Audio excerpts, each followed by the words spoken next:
guys, so welcome back to an episode of Moscato and Mortgage Mondays. Today, Jamal Aaron is joining me. He is a credit repair specialist. He knows everything that there is to know about how to fix your credit, how to repair it, how to get your score as high as possible in order to get you into a home. Now, he has his own business, High Class Solutions Group. So I am going to let Jamal tell us a little bit about himself and his background in credit repair.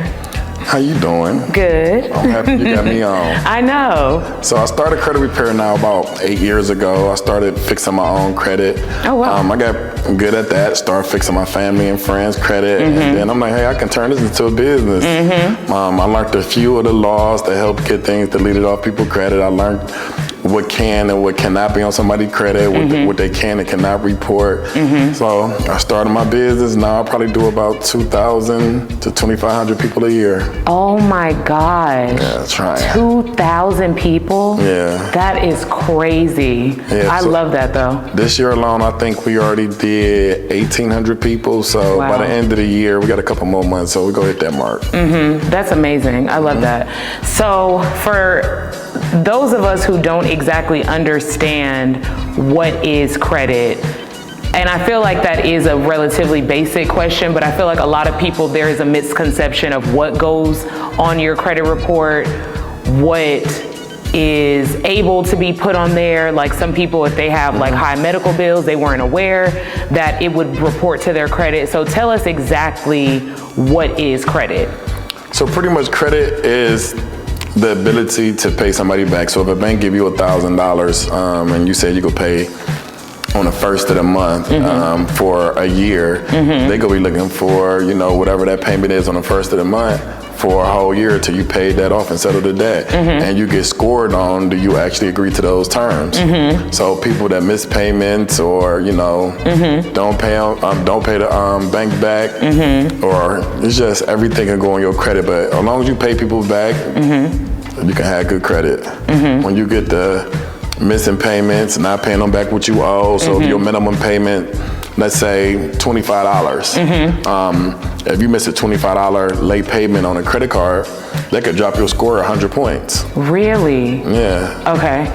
So what determines how low your score, like what is determined like the amount of points that's dropped if you miss a payment, or if anything that you do negatively to your credit? How can you kind of gauge how much will that drop you? You can't. I see a lot of different profiles, so I just go off the average range that I seen. Okay. So a late payment definitely depends on how your credit score is. If your credit score already low, let's say if you had a 550 and you can miss a late payment, you probably only drop down 30, 40 points. But if you had a 750 or 800, you drop in 100 points. Really? So the higher you up, the more everything is weighed. The lower you down is like, so when you up in the 750, like I had a client, they had an old repossession for like 5 years ago when they came to me. That didn't affect their credit score as much because it's so old now, but they missed a $25 late payment. So I'm talking directly, theirs went from a 750 to a 640. Oh my God. So a little bit over 100 points. So an open account weighs more than a closed account, but a late payment definitely is the worst to have on your credit. Okay. So at minimum, pay the minimum balance, whatever it is. If yours, certain credit cards, it might be $100. If you ain't got all the money, at least pay that $100 minimum for that card. And that was going to be my next question, is like, what are the simple things that we can do as consumers to build our credit? Like, what are just like the everyday things that people can do that won't cost them too much to keep their credit score strong? Again, pay everything on time. Let's go keep your credit score up there. Having more than one open account. To have a good, thick credit profile, you need at least 8. I tell all my clients 8 to 10 open accounts is good. And if you got a credit cards, keep your utilization low. The lower your utilization is and you paying on time, whatever you need to pay, your credit score can gradually increase. But once you get to using too much on credit cards, then it will start decreasing. So those are the number one things. Also, to help build your credit, some things called rent reporter. You can get that. That'll go on your credit report to two of the credit bureaus. It's another one called Boost. I believe they report to all three. So you can sign up with them. I think it's like $50 to $100. They switch the prices up from time to time. But you can sign up with them and they can backdate your rental payments for 2 years. Wow. So yeah, so you get that. They backdated for 2 years, and that'll go on your credit report. They post on your report within a week or two. Okay, and so all of that good payment history helps your profile and that'll strengthen the amount of points you have. Okay. And sometimes you can get, if it's like, I mean, y'all can Google some of them, but it's like 3 or 4 of them. You can get 3 or 4 of them. The more it's gonna help you out, the more you got, and it's gonna help your credit age and so forth and so forth. So definitely do that. Getting a secure credit card. If you don't have credit, that can help build your credit up. And what is a secure credit card? Some banks offer, you can just go in, pretty much you can get them $200 or $1,000 or whatever amount you want. You go in without a credit pull, you give them the money, and they give you the money in the credit card, and that's you started off with that. So kind of like a prepaid. Like a prepaid, you securing the money with your money. So you give them $1,500, that's your credit limit. Okay. So if you don't have good credit and you can't get approved for nothing, I highly suggest do it like a secure card or a secure loan. Okay. Navy Federal, they do secure loans. You can go to Navy Federal with $300. I need a secure loan. You get them $300, they give it right back to you in a loan and pay on that monthly. That'll help boost your credit score up as well. Okay. And the number one thing most people do, that I have a lot of my clients do, is add trade lines. Trade lines can help with your credit age, help lower your utilization. It can do a lot of different things. So yeah, those are some of the few things. Okay, and just to piggyback off of that, because a lot of people don't know or may not know how we know each other, how we've come to kind of partner together. So Jamal is actually one of my past clients. He is one of my favorite clients. We had so much fun during his like home shopping experience, his closing experience. We had televised. He was a little bit against that at first, but a little bit of a lot. I was nervous, but I'm like, you know what? For her, I did it. She took care of me. And I appreciate it. And you liked the episode, right? It came out good. So yeah, so I also wanted to take a little break really quick to give you a gift, and I know you just had a birthday and all of that. So I just wanted to kind of present you with a little something. I like gifts. Just to say thank you for coming on the show. Okay. So these are a bunch of different items that I know that you will love. So we got a candle, because I know you like your scents and stuff like that in the house. A little cup that says World's Best Boss. Okay. Because you are a boss, mogul, business owner, all of that. I know you don't drink, but you like to host just like me. So some shot glasses here in the front for your guests, and we have apple cider for Jamal because he does not drink at all. I had to make sure no alcohol in there. He actually read the ingredients to make sure I wasn't trying to trick him. I like this. I need this. That is from our closing day. Thank you, I appreciate it. Of course. And a heated blanket, some extra outlets for chargers, and of course I included a ring light because I am encouraging you to start with video content, because as much as I appreciate you coming on the show, I know you have so much information about credit repair and really just how to kind of change the trajectory of our community and really, you know what I'm saying, strengthen all of that. So I want to see some video from using this ring light and all of that. I'm definitely gonna start. I really appreciate that. Of course, of course. So tell me about what can parents do to work on their child's credit score to ensure that by the time they're 18, by the time that they're in college, all of that, that they will have a strong enough credit score to maybe buy a house when they're in their first or second year of college or something like that. What are some easy things that parents can do? I think the first step, I obviously don't have any kids, but I got a lot of nieces and nephews, and the first step with me is starting to talk to my nieces and nephews once they starting to get like 14 and 15 years old, and just letting them teaching them information to understand about credit at a young age. So by the time they get 17, 18, and 19, they have a little bit more knowledge than what we had growing up. Exactly. So a few years ago, my nieces, I got some twin nieces, and a few other nieces, they all in the same age bracket. And I just sit them down and talk to them about credit. I asked them, like, what is credit? And they didn't know, of course. I was just going to say, what was their response? So I just gave them a task. I'm going to give y'all $100, find out about credit. And the next time I talked to them, they learned about it. And I just told them, honestly, you see how your uncle live? You want to live like me? Obviously, with the house she helped me get. They're like, yeah, we love your house, we love you. So you got to have good credit to get there. So just teaching them and breaking down, paying things back, and then you can get them added on the trade line. Certain banks, everyone is different. Some of them let you add people on that's And now 15. just wait, let me pause you really quick just to break it down, because I'm just now learning about like credit, and you've been helping me strengthen my credit score and stuff like that. So is a trade line the exact same thing as adding someone as an authorized user? Yes, it's the exact same thing. So I get credit cards. I got American Express, they say a $30,000 limit. I can add my nieces on there. And from when I add them on there, they're 16 to 17 years old. By the time they're 18 years old, their credit score will be 750. And if you add them on like 2 or 3 cards, you know, and then by the time when they get 18, start getting them their own credit cards and teaching them how to use them responsibly, they can be 18, 19 years old with a 750 credit score better than some adults. You know, so that's the major key right there, and that's changing. You know, it could be changing your family upbringing, just different knowledge that they know at a young age. Because I didn't learn about credit until I was 25 years old. Same.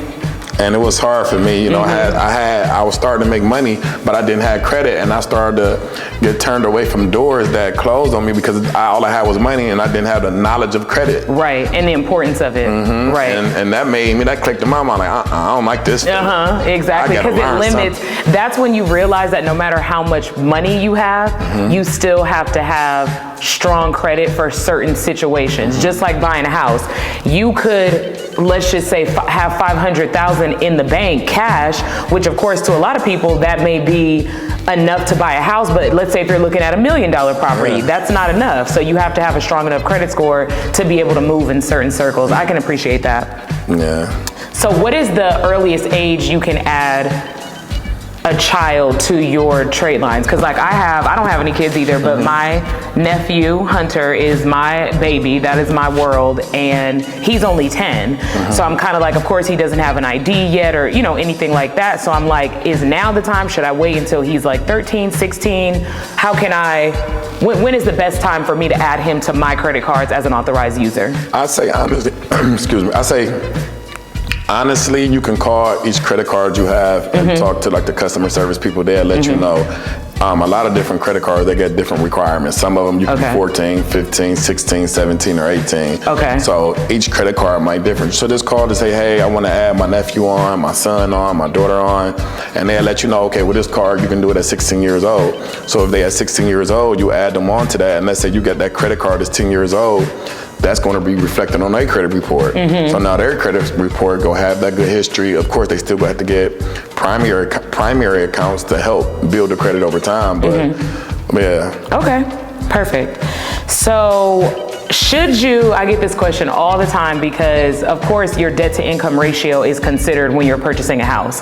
So should people pay off all of their debt in efforts to increase their credit score? Like, is that the best thing for them to do, or does it depend on the debt, or how much should they pay off? Like, how can you determine how much debt you should be paying off to strengthen your credit score?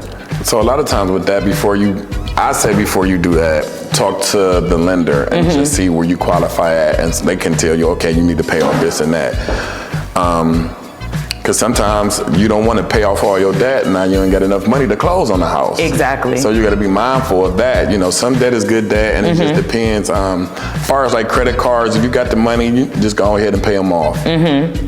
Okay. So honestly, I just say talk to the lender, because you don't want to get into the situation where you done paid off all your debt before you even came to a realtor, and a realtor take you to a lender, and like, you need this in your bank account, you didn't have access to this money, and you like, I just paid off a $50,000 credit card. Thinking that it was going to do something differently. You still need to have that money sitting in your account for the, to close on the house. So just be mindful of that. Okay. Now, with certain high balances like medical bills, I get clients all the time that they're like, my child had to undergo like an unforeseen surgery or something like that, so their medical bills went on a credit report or something, or even high student loan balances. How do those things affect credit?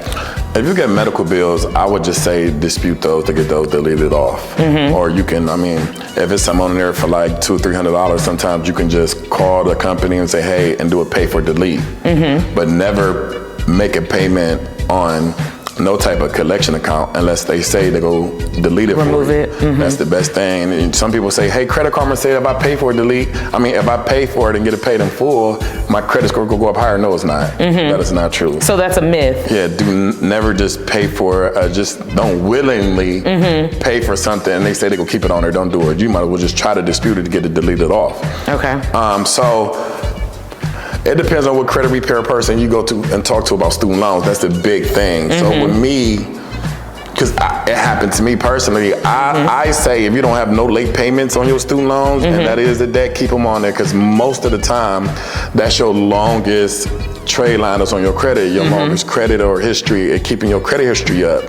By you either deleting that, getting that deleted off, and let's say you had student loans for 10, 15 years, and that's your oldest account, and you ain't got a lot of credit cards, now everything has come tumbling down. So that shortens the history that you have when people are looking at your credit report. Correct. Okay. And the history is third and weighted up in the order of helping your credit, your credit score increase.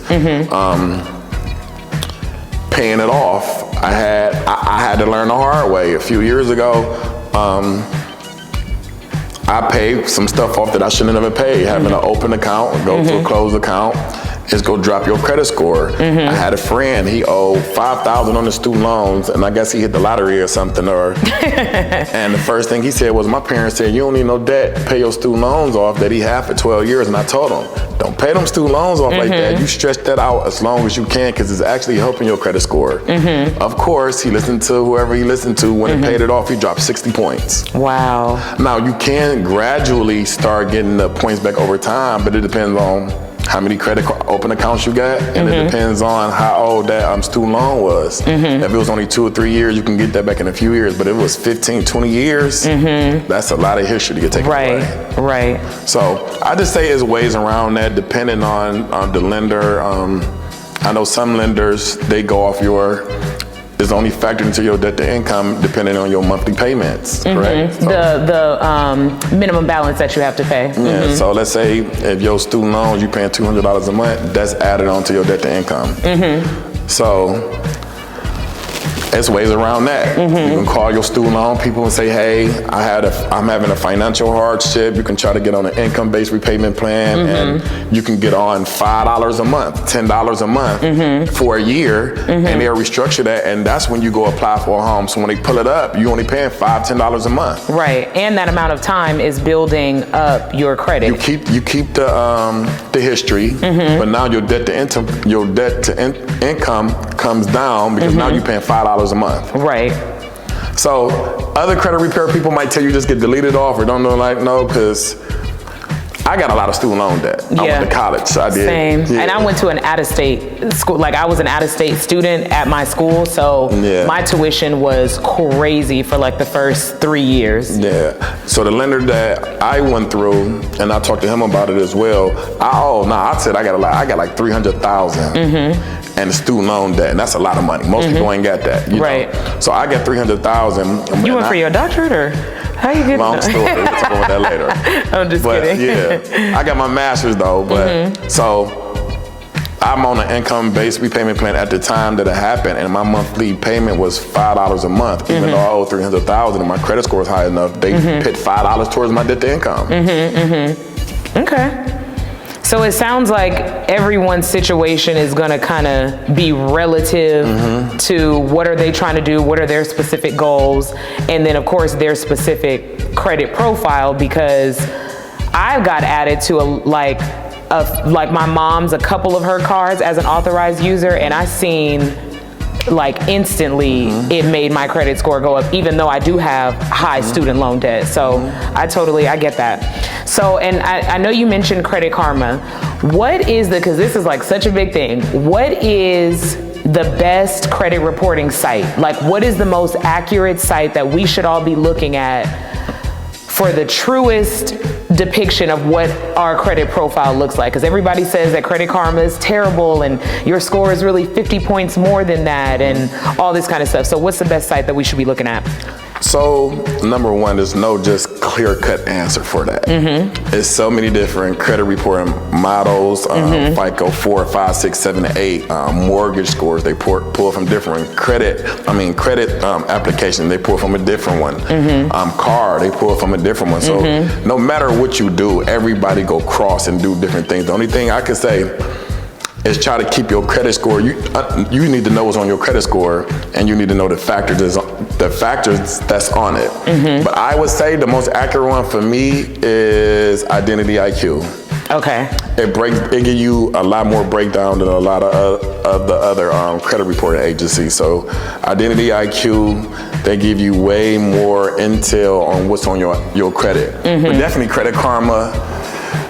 Does Identity IQ charge anything? Yeah, okay. It depends. Sometimes it's like $1 for a week. It depends. They be having different specials. Okay. But yeah, from what I use for credit repair is Identity IQ. Okay. And they roll out a lot of different specials. I think one of the reps from Identity IQ called me and said they do mortgage. They help. Whatever the mortgage people pull from. They help you get prepared for that, basically. Just let you see that score and a car. So you can get different tiers of different things, but there's no clear-cut answer. Right.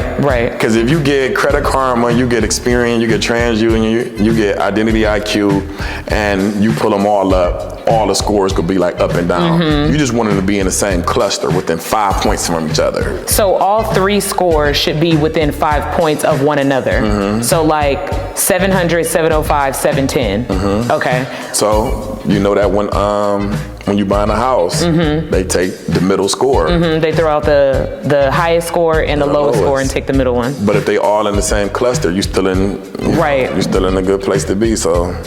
Okay. So with the three bureaus, why do the credit scores vary like per bureau? Like why is TransUnion different than like Equifax? They're just different companies. They don't really do business with each other. It's like Walmart and Target. They go do their own thing. They go post what they post, but your credit's supposed to be 100% accurate all the way across the board.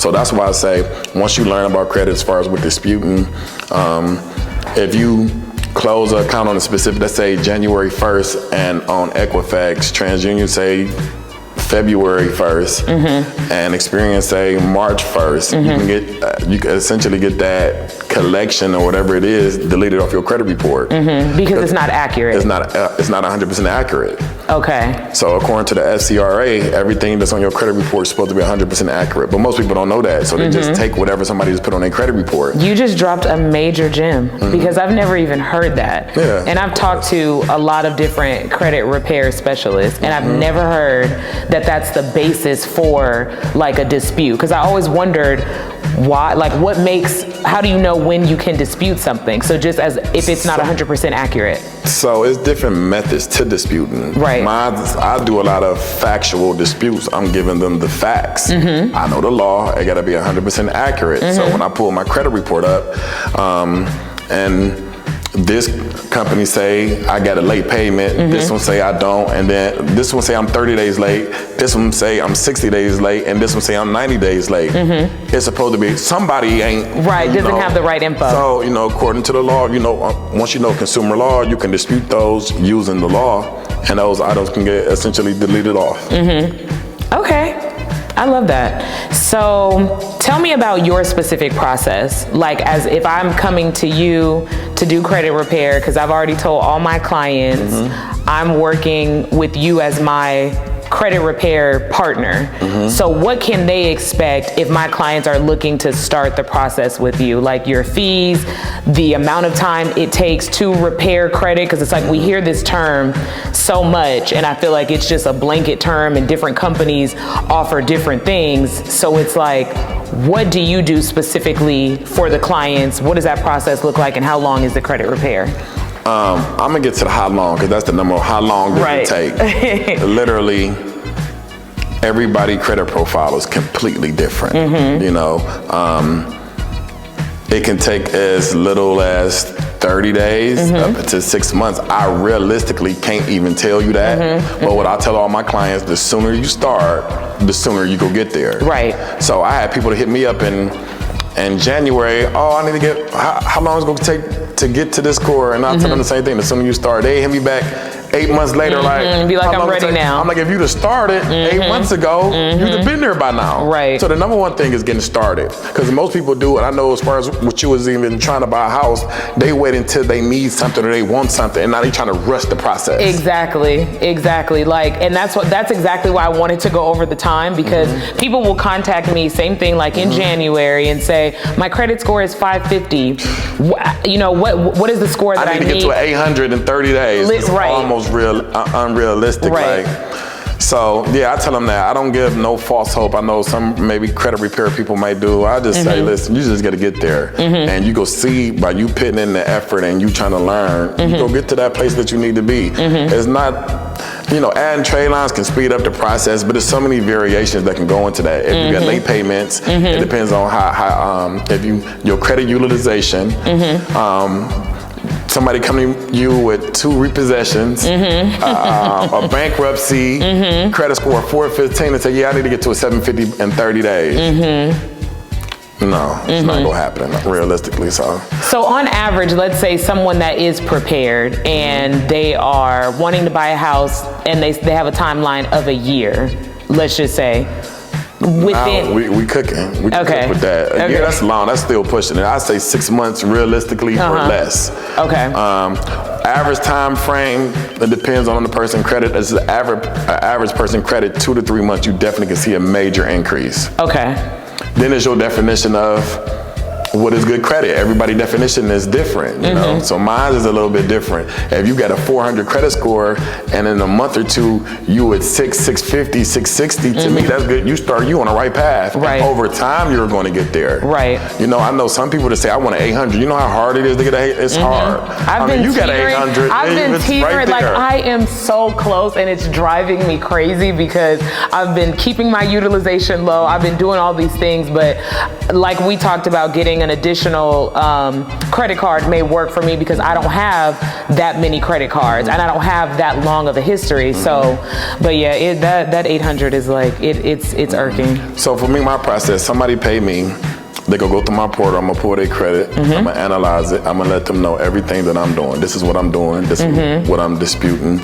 But outside of what I'm doing, I give them information for them personal themselves to be knowledgeable of what's going on and what is credit. And I give them that information. Most people don't read it, they don't look over it, and I understand that. And I also give them tools specifically to their credit profile, how to boost their credit up, how to build it up correctly. So a lot of times when I post, this client trusted the process and did everything I asked them to do. That means everything I said them to do, they did. Now, if I tell you, do these things and don't do these, and you do everything I tell you not to do, you do those. Right. It's, yeah. Okay, so my last question is, what are some things, because everyone, you know, people are going to watch it, they're going to reach out to you, but they're still going to want to know what is in their control that they can do, even small things, to begin to repair their credit or rebuild it or anything like that. What are some take-home, tangible action items that we can all start doing to build our credit profiles? I tell a lot of people that DM me and ask me questions, I actually say, get on YouTube and Google and ask those questions that you got in your mind. They go break it down to you over. You need to understand what you even getting yourself into.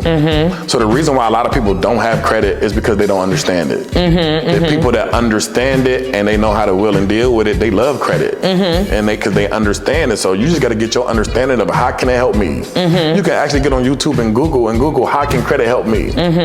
So just that. So that's the first step, is being knowledgeable. We're in the information world right now. So the more you learn, the more you can earn, and the more you can get. Like even when I was in the house buying process, and I'm in the credit repair industry, about the, what loan did I get? The bank statement loan. Bank statement loan. Some people literally don't even know about that. So it's for business owners that get a business, they get income, they can really buy a house off of that income without using a tax return. Or pay stubs, or anything, W-2s, or literally anything, 1099s, all of that. Literally, that's how, and that process was easier for me, you know, than doing the other one was more strenuous and everything else. That was, it smoothed the process out for me. So like I said, it's a lot of things with credit and just financial literacy. A lot of people just don't know.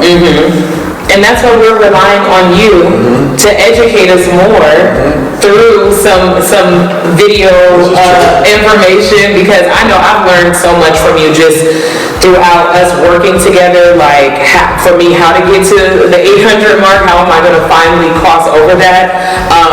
Same thing with, like, I didn't know what reports to credit, what doesn't, what really drops your score low, all that kind of stuff. So I can truly appreciate that you do take the time to not only educate your clients throughout the entire process, but also give them specifically what they can do. Because I know whatever I'm going to do to work on my credit is going to be completely different than somebody else's. So the top 3 things: your payment history, that's number 1. Okay, payment history. It's number 1. Pay on time. Always pay the people. Pay on time. Okay. Even it's the bare minimum. Pay that. You don't want to have no late payment. That's the hardest thing to recover from. Okay. Second, credit card utilization. Okay. I say 10% or less. See, and the number out there is 30%. They say as long as it's under 30, then that's good, but 10%. 10%, you go see the most points. Once you get to 15%, 20%, 30%, you can see your points start going down 5-10 points here. Okay. So if you get a $300 credit card, I tell my clients, don't spend no more than 10%. So you got a $300 credit card, you can't spend the whole $300. Right. You got $30 max. Right. So you need to be getting gas and then pay that and then get gas again and then pay that. Because you don't want to get in the hole, because you can get a credit card that fast. If you get, you know, let's say you got a $10,000 credit card and you just think, oh, I'm gonna spend the whole $10,000 and you ain't got to pay back. And let's say your credit score is 800. If you got a $10,000 credit card and you max it out at 100%, you could go from an 800 to a 625, 650. Instantly. And your score not go back up there until what? You pay that $10,000 back. So what if it take you a year or 2 or 5? That's me. I can't stay out of Saks. Having to pay every time I buy a house, I pay off all my credit cards and pay off everything in order to lower my debt and increase my income. I know 10% is, some people like, oh no, I can't do that. But you got to realize once you spend more than 10%, your score is going to take a hit. Okay. So that's number 1. So anything more than 10%, your score is going to take a hit. Okay. Once you get to 30, it's going down a little bit more. 40 is going down. Right. 100% is just like, it's ridiculous. Okay. So just understanding and learning that, and then your credit age, that's the 3rd in line. Credit age. So if you got a 6-month-old credit profile, a lot of banks not gonna approve you for loans or anything. They want to see somebody with at least a good credit age, 4 or 5 years minimum. Okay. That's a good credit age. That's a good number to have in your mind. Great. 8 to 10 years and above across when they average them out. So keep that in mind. Okay. And just don't get no collections neither. Collections hurt. Okay. So I don't know if you remember when I was buying a house, my credit score when they put it was a 760, and I had to put 10% down, which was $120,000.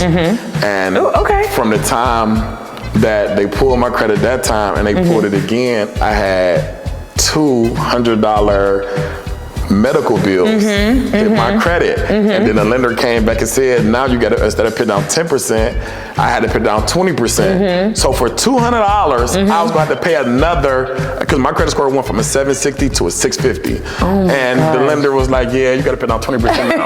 So that's another $120,000. Right. Somebody else would have been like, okay, all right. I'm like, no, what? I called them people, like, look, y'all, they said, we ain't gonna, I said, if y'all don't delete this, I'm just gonna, they ain't delete it. I just disputed it. It came off in 2 weeks and said, rescore rescore me. And they rescored me, one scores them right back up, saving me $120,000. Knowledge is power. Somebody that didn't know what to do, they just, all right, I just paid the money. Right. So for $200, spending another $120,000, I'm like, Right. Now that you bring that up, I totally remember, because of course I forget, some of the details. It's been a minute. But now that you're saying that, I remember like, wait, I didn't even fathom, like I couldn't even believe that something that was $200 could have such a major impact to lower your score like that significantly. And that is the importance of really being educated and really understanding what credit is, so that you know when to dispute something, when to, do all these different things. I knew instantly, oh yeah, this gotta go, I ain't gonna pay this one. Another 120, I was like, I got my furniture and everything. I told them, and I told, the lender, I'm like, listen, give me a week, this could be gone in a week or two. And Right. Gone. Right. My credit completely. And my scores went right back up. So now, there's something as simple as that. If you don't know nothing about credit, if you got a 580 credit score, ain't that the minimum for what, FHA? It is, but it's a smoother process, anything over 620. So before the pandemic, we could get away with 580 and stuff like that, but because so many lending requirements change after the pandemic, people are losing their jobs, people are getting unemployment, people are getting stimulus checks, all that kind of stuff, a lot of the requirements change. So now I just tell my clients, we can move forward if you have a 600, but for a smooth, seamless process, I would say 620. And then of course, just for everyone in my audience, your credit score has a direct indication of what your interest rate will be. So with interest rates rising right now, your credit score is going to be extremely imperative to what your interest rate is and ultimately what your monthly mortgage is. So you could be paying $5,000 on a $500,000 house because your interest rate is over 7%, as opposed to if you have a really strong credit score, then that's going to lower, what your interest rate is and ultimately lower your monthly mortgage. So, Jamal, will you be a reoccurring guest depending on the feedback that we get? We have more questions for you. Are you willing to come back? Sure. For you, I got you. Okay, well, thank you so much for coming. I appreciate all the information, and I really do look forward to a number of people, coming to repair their credit and then buying a house so we can, start to really change these generational curses. So let's toast to that. Okay. Toast to the good life. Absolutely.